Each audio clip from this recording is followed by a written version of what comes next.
आप सभी को नमस्कार। मैं घनश्याम सैनी, सहायक आचार्य समाजशास्त्र। सामाजिक अनुसंधान पद्धति प्रश्न पत्र में आज हम चर्चा करते हैं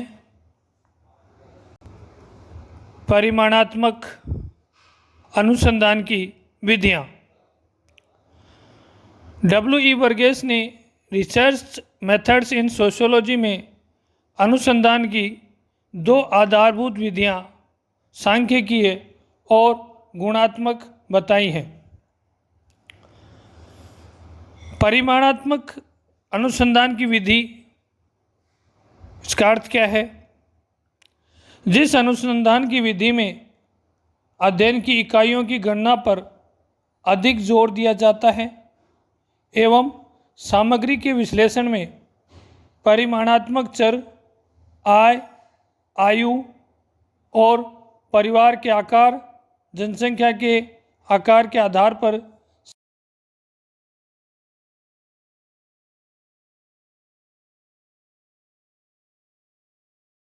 कहते हैं।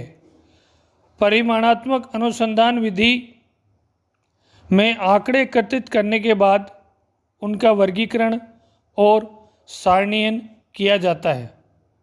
इस अनुसंधान की विधि में एकत्र तथ्य एवं आंकड़ों का विश्लेषण एवं व्याख्या विभिन्न सांख्यिकीय विधियों, प्रतिशत सांख्यिकीय माध्य,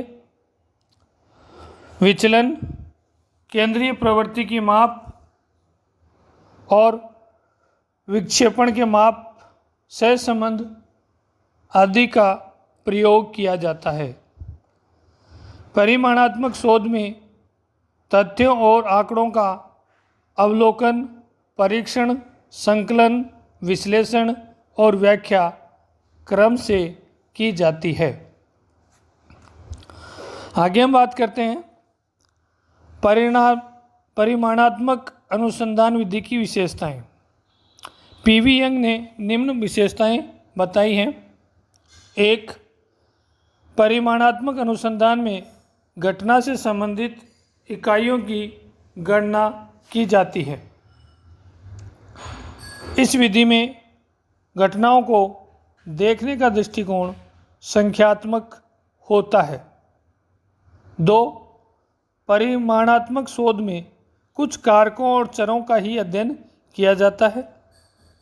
3. परिमाणात्मक अनुसंधान में चरों में संख्यात्मक इकाइयों की श्रृंखलाएं होती हैं। 4. परिमाणात्मक अनुसंधान में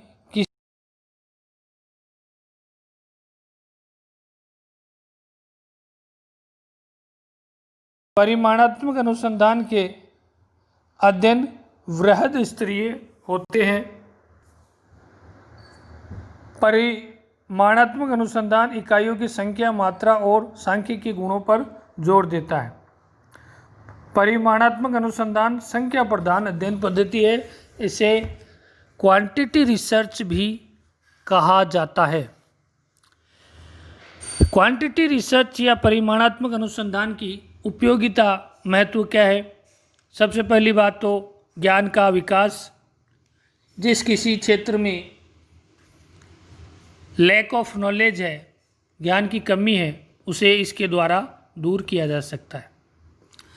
तथ्यों का प्रकार्यात्मक अध्ययन इसके द्वारा संभव है।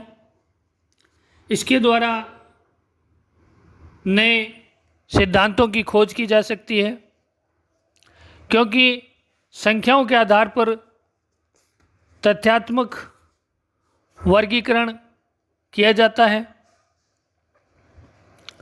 सामान्यीकरण के बाद सिद्धांत बना दिए जाते हैं। इसके द्वारा नई अध्ययन की प्रविधियों का विकास भी होता है। जनसंख्या अध्ययन परिमाणात्मक शोध विधि का ही एक रूप है,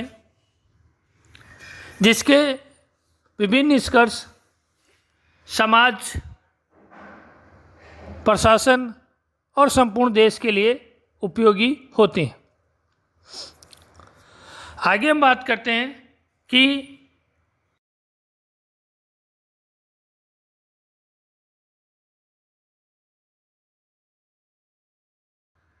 अनुसंधान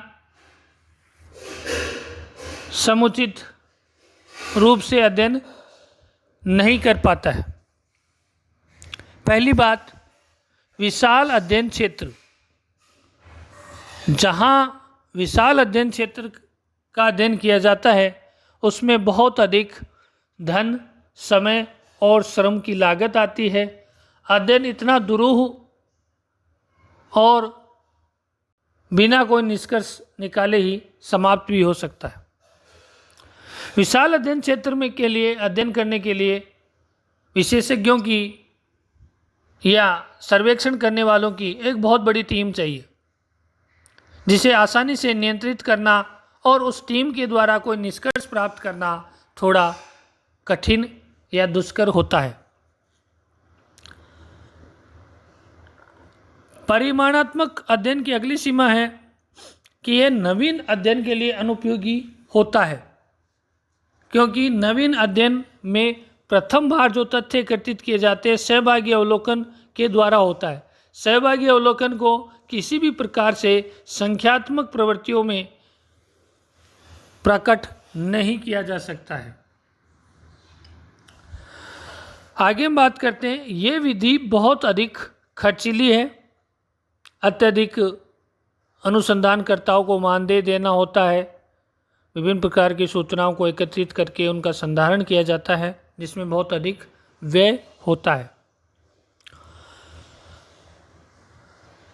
एक सीमा इसकी है कि इसके द्वारा गतिशील अध्ययन असंभव होता है।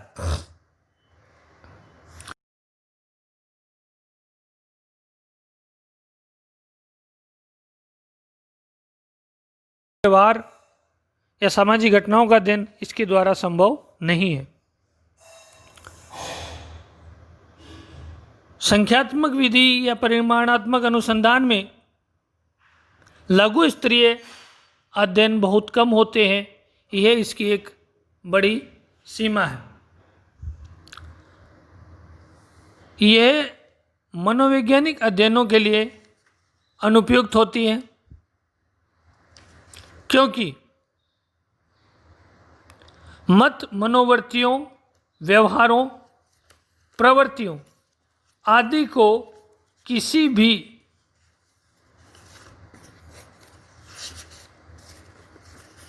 व्यवहार में, संख्याओं में प्रकट करना असंभव है।